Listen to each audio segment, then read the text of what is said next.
were once three brothers who were traveling along a lonely, winding road at twilight. In time, the brothers reached a river too treacherous to pass. But being learned in the magical arts, the three brothers simply waved their wands and made a bridge. Before they could cross, however, they found their path blocked by a hooded figure. It was Death, and he felt cheated.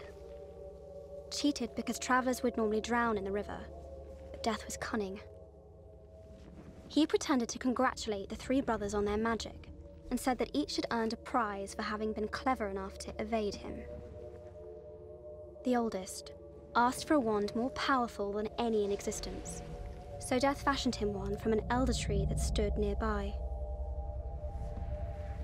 The second brother decided he wanted to humiliate Death even further and asked for the power to recall loved ones from the grave. So Death plucked a stone from the river and offered it to him. Finally, Death turned to the third brother.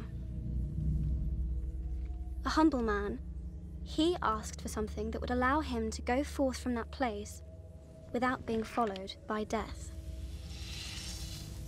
And so it was that Death reluctantly handed over his own cloak of invisibility. The first brother traveled to a distant village, where with the Elder Wand in hand, he killed a wizard with whom he had once quarreled. Drunk with the power that the Elder Wand had given him, he bragged of his invincibility. But that night, another wizard stole the wand and slit the brother's throat for good measure.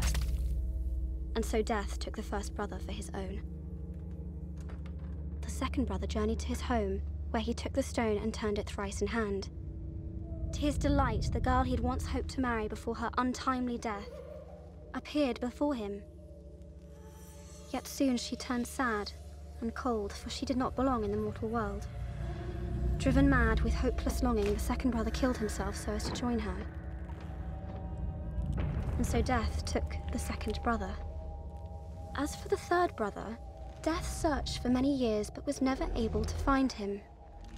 Only when he attained a great age did the youngest brother shed the cloak of invisibility and give it to his son. He then greeted Death as an old friend and went with him gladly, departing this life as equals.